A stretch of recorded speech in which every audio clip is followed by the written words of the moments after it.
আসসালামু আলাইকুম ভিউয়ার্স, বাংলাদেশের সর্বশেষ আপডেট সংবাদে আপনাদের স্বাগত। নির্দিষ্ট সময়ে নির্বাচন হবে, কোনো বিকল্প নেই। তারেক রহমান।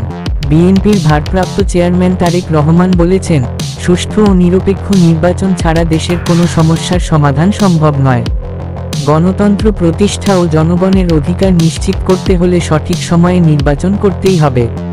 ঝড়, তুফান, বন্যা, খরা, বৃষ্টি, যে পরিস্থিতিই আসুক, নির্বাচন থেমে থাকবে না।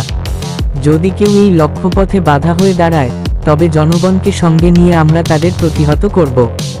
আজ বৃহস্পতিবার বিকেলে বিএনপির প্রশিক্ষণ বিষয়ক কমিটির আয়োজনে কুষ্টিয়া, চুয়াডাঙ্গা, মাগুরা ও মেহেরপুর জেলা বিএনপির নেতা কর্মীদের জন্য আয়োজিত কর্মশালায় ভার্চুয়াল মাধ্যমে যুক্ত হয়ে তিনি এসব কথা বলেন। রাষ্ট্রকাঠামো মেরামতে ৩১ দফা ও জনসম্পৃক্তি শীর্ষক এই প্রশিক্ষণ কর্মশালায় ৪ জেলার নেতারা অংশ নেন। সকাল 10টা থেকে সন্ধ্যা 6:30 পর্যন্ত এই কর্মশালা অনুষ্ঠিত হয়।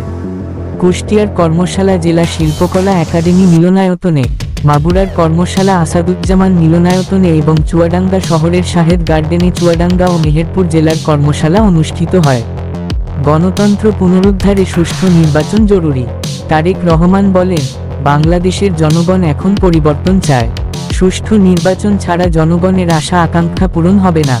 বর্তমান শাসকগোষ্ঠী জনগণের ভোটাধিকার হরণ করেছে, দুর্নীতি আর দুঃশাসন চাপিয়ে দিয়েছে।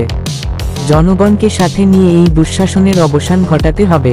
তিনি বিএনপির নেতা কর্মীদের উদ্দেশ্যে বলেন, বিএনপির আন্দোলন গণতন্ত্র প্রতিষ্ঠার জন্য, কোনো ব্যক্তি বা গোষ্ঠীর স্বার্থের জন্য নয়। জনগণের ভোটাধিকার ফিরিয়ে দিতে হবে, নির্বাচন কমিশনকে স্বাধীন করতে হবে, প্রশাসনকে নিরপেক্ষ করতে হবে।